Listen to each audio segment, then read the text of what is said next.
മലപ്പുറത്ത് അമ്മ വഴക്കു പറഞ്ഞതിനെ തുടർന്ന് 2ാം ക്ലാസ്സുകാരൻ വീട് വിട്ടിറങ്ങി.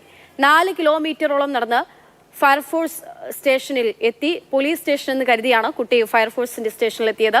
ചൈൽഡ് ലൈൻ പ്രവർത്തകരെത്തി കുട്ടിയെ സുരക്ഷിതമായി വീട്ടിലെത്തിച്ചിട്ടുണ്ട്. അരുൺ അമൃതനാഥ് വിവരങ്ങളുമായി ചേരുകയാണ്. അരുൺ, 2ാം ക്ലാസ്സിൽ പഠിക്കുന്ന കുട്ടിയാണ് വീട് വിട്ടിറങ്ങിപ്പോയത്.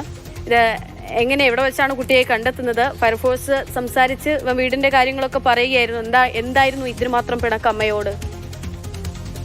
അതായത് അക്ഷയ, ആ വീട്ടിൽ ചെറിയ ഒരു വഴക്കായിരുന്നു. അതിന്റെ പരിഭവത്തിൽ ഇറങ്ങി തിരിച്ചതാണ് ഈ 7 വയസ്സുകാരൻ. അതായത് സഹോദരിയുമായി ചെറിയൊരു വഴക്കിട്ടു. അതിന്റെ പരിഭവം ഉമ്മയോട് പറഞ്ഞു. അപ്പോൾ ഉമ്മ വഴക്ക് പറയുകയാണ് ഉണ്ടായത്.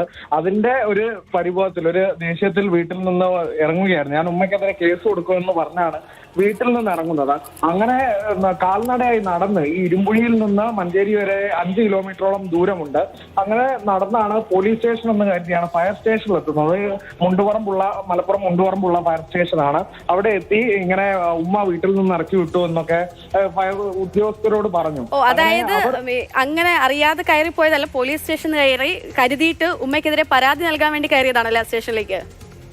അതെ, ആ ഒരു പരിഭവം അങ്ങനെയൊക്കെ പറഞ്ഞുകൊണ്ടാണ് ഈ 7 വയസ്സുകാരൻ എന്തായാലും വീട്ടിലിറങ്ങിയത്. അങ്ങനെ പോലീസ് സ്റ്റേഷൻ ലക്ഷ്യം വെച്ചുകൊണ്ടാണ് നടന്നതെന്നാണ് മനസ്സിലാക്കുന്നത്. അങ്ങനെ ഫയർ സ്റ്റേഷനിൽ എത്തുകയായിരുന്നു. അങ്ങനെ ഫയർ സ്റ്റേഷനിലെത്തി അവരോട് കാര്യം അറിയിച്ചു. അപ്പോൾ തന്നെ അവർ ചൈൽഡ് ലൈനിൽ വിളിച്ച് വിവരം അറിയിച്ചു. അങ്ങനെ കുട്ടിയുടെ പിതാവിനെ കണ്ടെത്തി, പിതാവിനെ വിവരം അറിയിച്ചു. ഏകദേശം 1.5 മണിക്കൂറിനുള്ളിൽ തന്നെ, കുട്ടി പുറപ്പെട്ട് 1.5 മണിക്കൂറിനുള്ളിൽ തന്നെ പിതാവിനെ വിവരം അറിയിക്കാൻ സാധിച്ചു. അങ്ങനെ പിതാവ് എത്തി കുട്ടിയെ തിരിച്ച് വീട്ടിലെത്തിച്ചിട്ടുണ്ട്. എന്താ ഏറ്റവും പ്രധാനപ്പെട്ട കാര്യം, ഇന്ന് അവധി ദിവസം കൂടി ആയതുകൊണ്ട് കുട്ടി അടുത്ത വീട്ടിൽ കളിച്ചുകൊണ്ടിരിക്കുകയാണെന്നാണ് വീട്ടുകാർ പോലും കുട്ടി ഇങ്ങനെ പോയതായിട്ട് അറിഞ്ഞിട്ടില്ല. ഉപ്പയ്ക്ക് കോൾ വന്നപ്പോഴാണ് അവർ ഈ വിവരം എന്തായാലും തിരിച്ചറിയുന്നത്.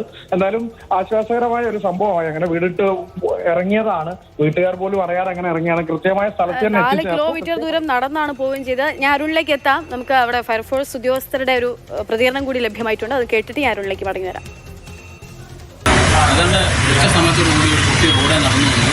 ആ കുട്ടിയെ അതിൻ്റെ ഉമ്മ വീട്ടിൽ ഇറച്ചി ഉണ്ടാകുന്ന ഞങ്ങൾ ഉടനെ തന്നെ ആ കുട്ടി വളരെ ക്ഷീണിതനായതുകൊണ്ട് വെള്ളവും ഭക്ഷണമൊക്കെ കൊടുത്തതിന് ശേഷം ചൈൽഡ് ഹെൽപ്പ് ലൈൻ അറിയിക്കും.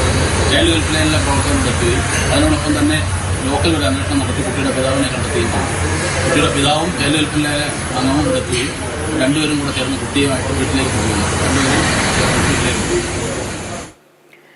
2ാം ക്ലാസ്സിൽ പഠിക്കുന്ന കുഞ്ഞുകുട്ടിയാണ് ഇങ്ങനെ വീട് വിട്ടിറങ്ങിപ്പോയത്. 4 കിലോമീറ്റർ ദൂരം നടന്നാണ് പോയത്. വീട്ടിൽ ഉമ്മ വഴക്കു പറഞ്ഞു. ഉമ്മയോട് പരിഭവം കാട്ടി ഇറങ്ങിപ്പോയതാണ് സംഭവിച്ചത്. മറ്റ് ആപത്തൊന്നും ഉണ്ടായില്ല എന്നുള്ളത് ഒരു ആശ്വാസമാണ്. മാത്രമല്ല, റോഡിലൂടെ ഇത്രയും കിലോമീറ്റർ ദൂരം ഈ ചെറിയൊരു കുട്ടി നടന്നു പോയിരിക്കുന്നു. അരുൺ, ഇപ്പോൾ ഇത് എപ്പോഴായിരുന്നു ശരിക്കും സംഭവിച്ചത്? ഇപ്പൊ എന്താ വീട്ടുകാർ പിന്നെ ഫയർഫോഴ്സിലെത്തി സ്റ്റേഷനിലേക്ക് എത്തിയിട്ട് കുട്ടിയെ കൂട്ടിക്കൊണ്ടു പോവുകയായിരുന്നോ? ഇവരുടെ പ്രശ്നമൊക്കെ അവസാനിച്ചോ? അതെ, ഉച്ചയോട് കൂടി തന്നെയാണ് ക്ഷേത്രത്തിലൊരു സംഭവം നടക്കുന്നത്. ഏകദേശം 3 മണിയോട് കൂടിയായിരുന്നു, വൈകിട്ടായിരുന്നു. അങ്ങനെ ഇത്രയും കാൽനടയായി തന്നെയാണ് നടന്നു പോവുകയായിരുന്നു ഈ ഫയർ സ്റ്റേഷനിലേക്ക്. അത് നേരത്തെ അക്ഷയ സൂചിപ്പിച്ചതുപോലെ തന്നെ മറ്റ് അപകടങ്ങളൊന്നും തന്നെ, അത്തരത്തിലുള്ള ഒരു ദുരനുഭവം ഒന്നും ഉണ്ടാവാതെ തന്നെ കുട്ടി സുരക്ഷിതമായി എത്തേണ്ട സ്ഥലത്ത് എത്തി എന്നുള്ളത് തന്നെയാണ് ഏറ്റവും അതിലെ ആശ്വാസമുള്ള കാര്യം. അങ്ങനെ ഫയർ സ്റ്റേഷനിലെ ഫയർ ഉദ്യോഗസ്ഥർ ചൈൽഡ് ലൈനിൽ വിവരം അറിയിക്കുകയായിരുന്നു. ചൈൽഡ് ലൈനിൽ നിന്നാണ് കുട്ടിയുടെ പിതാവിനെ കണ്ടെത്തി പിതാവിനെ വിവരം അറിയിക്കുന്നത്. തുടർന്ന് പിതാവും മാതാവും ചേർന്ന് ഇവിടെ എത്തി കുട്ടിയെ തിരികെ വീട്ടിലേക്ക് കൊണ്ടുപോവുകയായിരുന്നു എന്നുള്ളത് തന്നെയാണ്. സുരക്ഷിതമായി തന്നെ വീട്ടിലെത്തി പ്രശ്നങ്ങളെല്ലാം പരിഹരിച്ചു കാണും. അക്ഷയ, അരുൺ, ഇവിടെ 2 കാര്യമുണ്ട്. ഒന്ന്, നിസ്സാര കാര്യത്തിന് വീട് വിട്ട് ഇറങ്ങിപ്പോയി എന്ന് പറയുമ്പോഴും, ഒന്ന്, ഉമ്മ വഴക്ക് പറഞ്ഞിട്ട് ഉമ്മയ്ക്കെതിരെ പരാതി നൽകാനായിട്ടാണ് പോയത്. അതായത് ആ തരത്തിലുള്ള ബോധവും കുഞ്ഞിനുണ്ടെന്നുള്ളതാണ്. അതെ, അത്തരത്തിൽ വീട്ടിലുണ്ടായ ചെറിയൊരു പ്രശ്നമാണ് അക്ഷയ. അതിലും ഇപ്പോ ഉണ്ടാകുന്ന വാർത്തകളിലും എല്ലാം കണ്ട് ബോധവാനായ അക്ഷയ സൂചിപ്പിച്ചതുപോലെ തന്നെ അത്തരത്തിൽ കുട്ടി ബോധവാൻ തന്നെ ആയിരിക്കണം. എന്തായാലും സാമൂഹിക ബോധമൊക്കെ എന്നിട്ടുണ്ടാകണം. അതിന്റെ അടിസ്ഥാനത്തിൽ കൂടിയായിരിക്കും ചിലപ്പോൾ എന്ന് പറഞ്ഞത്. നമുക്കറിയില്ല, അല്ലെങ്കിൽ അപ്പം തോന്നിയ ആ ഒരു പരുവത്തിന്റെ പുറത്ത് ഇറങ്ങി തിരിച്ചതാവും. എന്തായാലും 4 കിലോമീറ്റർ അകലേക്ക് നടന്നിരിക്കുന്നു. അത് ഫയർ സ്റ്റേഷനിലേക്ക് എത്തുന്നു. പോലീസ് സ്റ്റേഷൻ ലക്ഷ്യം വെച്ച് നടന്ന് ഫയർ സ്റ്റേഷനിൽ എത്തുന്നു. അവിടുത്തെ ഉദ്യോഗസ്ഥരെ എത്തി സുരക്ഷിതമായി തന്നെ തിരികെ എത്തിയിരിക്കുന്നു എന്നുള്ളത് തന്നെയാണ് നമുക്ക് പങ്കുവെക്കുമ്പോൾ തന്നെ ഇപ്പോൾ ആശ്വാസം തോന്നുന്നതാണ്.